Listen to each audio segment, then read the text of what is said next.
সীমিত যে জল রয়েছে তার জন্য রাখা হয়নি। তো সামনের দিকে গিয়ে দেখতে পাবো যে এর মধ্যে দিয়ে আমি চলে যাচ্ছি। যে এটা অ্যাকচুয়ালি দূর থেকে দেখে অনেকটা ছোট মনে হচ্ছে, কিন্তু ছোট না, অ্যাকচুয়ালি অনেকটা বড়ই রয়েছে, বড় আকারে। এগুলো যে পোটা, এগুলোর মধ্য দিয়ে কিন্তু লোহার রড ভরা হবে এবং লোহার রড ভরে এটাকে জয়েন করে দেওয়া যাবে কেমিক্যালের মাধ্যমে। তো বেশ নতুন যুগে নতুন টেকনোলজি। তো যাই হোক, দেখে তো খুব ভালোই মনে হচ্ছে, খুব শক্তকর মনে হবে। তো বন্ধুরা দেখতে পাচ্ছি এটা হচ্ছে ফারাক্কা নদীর দ্বিতীয় সেতু, এবং দ্বিতীয় সেতু দেখতে পাচ্ছি কাজ কত সুন্দরভাবে চলছে। তো দেখতে পাচ্ছি সামনে একটা ক্রেন লাগানো রয়েছে, এই ক্রেনের সাহায্যে ভারী ভারী মালগুলো উপরে ওঠাচ্ছে। এখানে দেখতে পাচ্ছি কিছু লরি লাগা আছে। আমরা এখন চলে যাবো সামনের দিকে। তো দেখতে পাচ্ছি এখানে একটা ক্রেন লাগা আছে আর কাজগুলো চলছে। তো সেই হেভি লেভেলের ক্রেন এটা। তো সামনের দিকে একটা ব্যারেজ দেখতে পাচ্ছি, সেটা সামনের দিকে আমরা একটা মেশিন দেখতে পাচ্ছি। তো এই মেশিনটা হচ্ছে ভারী যে বস্তুগুলো রয়েছে এক জায়গা থেকে অন্য জায়গায় নিয়ে যাবে। তো ফারাক্কার যে নতুন সেতু তৈরি হচ্ছে, সেই নতুন সেতুর যে ভারী ভারী বস্তুগুলো রয়েছে তারা সামনে নিয়ে যাবে। ওই যে সামনের দিকে ব্রিজটা দেখতে পাচ্ছি আমরা। তো এখন অলরেডি মাল নিয়ে নিয়েছে, এখন সে উঠিয়ে নিয়ে যাবে। তো চলে গেল, দেখতে পাচ্ছি যাচ্ছে সে মাল নিয়ে বয়ে। এই সে ফারাক্কার দ্বিতীয় ব্যারিজের কাজ। এগুলো দেখতে পাচ্ছিলাম নিচে, এগুলো উঠিয়ে নিয়ে কিন্তু উপরে রাখবে।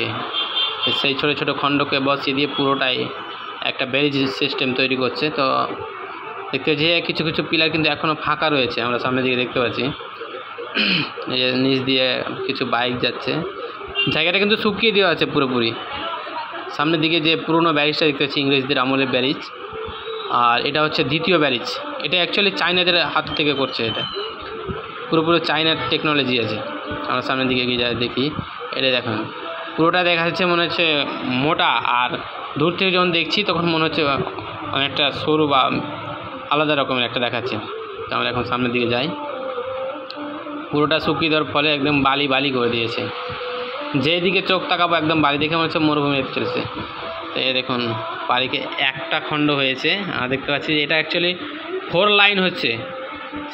একটা ব্যারিজের উপরে দুটো লাইন, আর আরেকটা ব্যারিজের উপরে দুটো লাইন, অ্যাকচুয়ালি টোটালে 4 লাইন করছে। তো এটা কিন্তু একটা ইউনিক। তো এই যে দেখুন বৃষ্টির জলে বাইক নিয়ে হাবুডুবু খাচ্ছি আমি, আর আমার সাথে আমার ফ্রেন্ডরা রয়েছে এবং তার সাথে অনেকেই বাইরেরও কিছু লোক রয়েছে। তো দেখুন যে পুরো এলাকাটা জল জল হয়ে গেছে বৃষ্টির জলে। এতদিন বৃষ্টি হয়নি, আর এতদিন এমনভাবে বৃষ্টি হয়েছে, সামনের দিকটা যে দেখতে পাচ্ছি পুরোটাই জল। একদম দেখতে পাচ্ছি যে রাস্তাটা পুরো ডুবে গেছে। তো দেখুন এখানে একটা ক্যালভার্ট আছে, এই ক্যালভার্টের উপরে আমরা দাঁড়িয়ে রয়েছি, আর পাশের যে জমিগুলো রয়েছে জমিগুলো পুরো একদম ভিজে গেছে।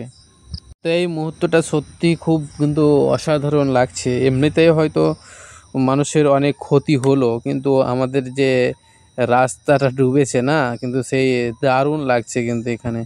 তো যাই হোক, আমার বন্ধুরা বদমাশি করছে আমার সাথে, হচ্ছে না কারণ অনেকটা পানি। এই যে দেখুন এটা অ্যাকচুয়ালি রোড, এই মেন রোড থেকে এই যে দেখো আশেপাশে তো গেলে পুরো এক মানুষের কাছাকাছি জল হবে, আর এই যে সাইডে যেটা আছে এগুলো তো কিন্তু জলটা বেশি হবে। আর এই যে সামনে এটা রাস্তায়, এখানে তো প্রায় 1 কোমরের কাছাকাছি জল আছে। তো যাই হোক, অনেকেও আসে এই জায়গাতে ছবি তোলার জন্যে।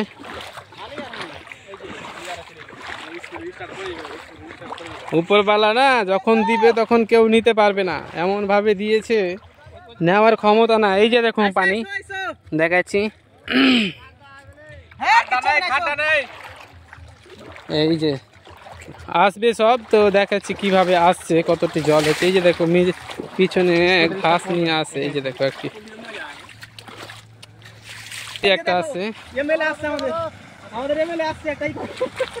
আমাদের মন্ত্রী আসছে এটা সামনের দিকে। পুরোটাই স্কুটি ডুবে গেছে কিন্তু। দেখি দেখি, আর একটু আসতে হবে, একটু জোরে। এই যে চলে এসছে, কমপ্লিট।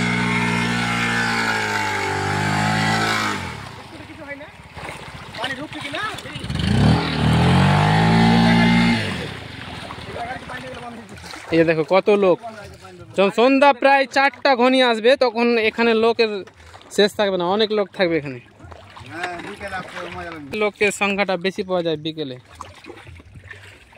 এখানে বসার জায়গা রয়েছে, এইভাবে গিয়ে এখানে গিয়ে এইভাবে বসে যেতে হবে। এই যে বসা আছে, জায়গাটা কিন্তু খুব দারুণ লাগছে, কিন্তু সেই লেভেলে। তোমার বাড়ি কোনখানে বলো তো?